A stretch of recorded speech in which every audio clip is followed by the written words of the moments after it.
Taiwan is in trouble.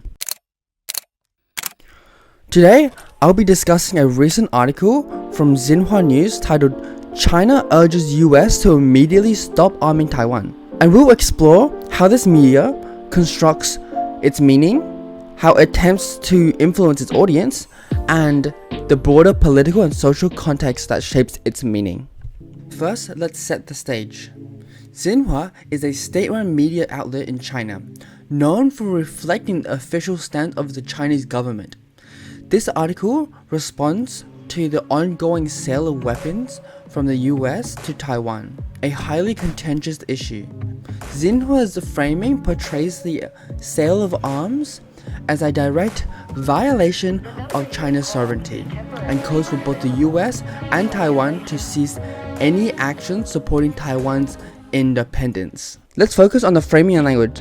Xinhua's article uses loaded terms like separatist forces and Taiwan's independence, which immediately paints Taiwan's government and those activating for independence in a negative light.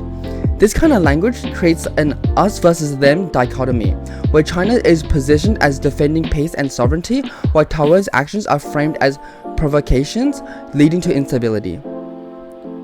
From a discourse analysis perspective, this is a strategic use of language to shape public opinion both within China and internationally. It presents a situation as a defense of China's territorial integrity, appealing to the nationalistic sentiments. By doing so, the article reinforces China's legitimacy and authority over Taiwan in the eyes of its domestic audience.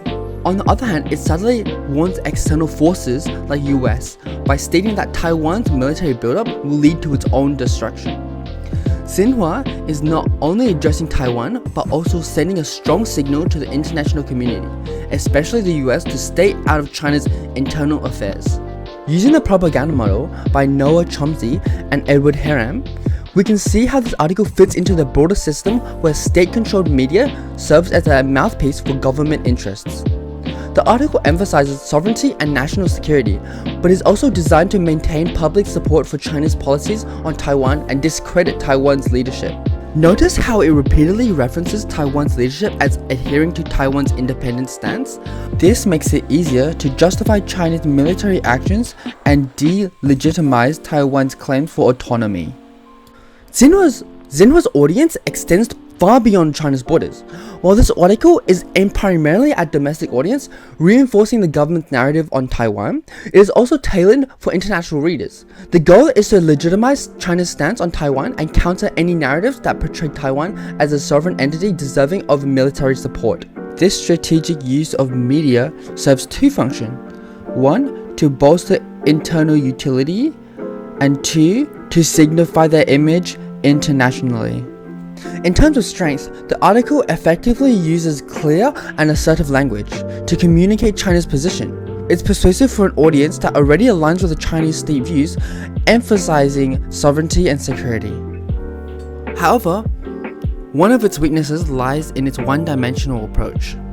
For an international audience, particularly in countries sympathetic to Taiwan, the article may come across as propaganda.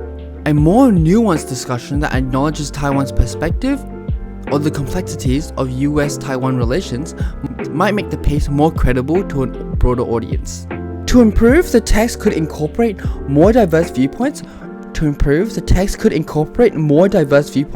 or even acknowledge the reasons behind Taiwan's desire for military support.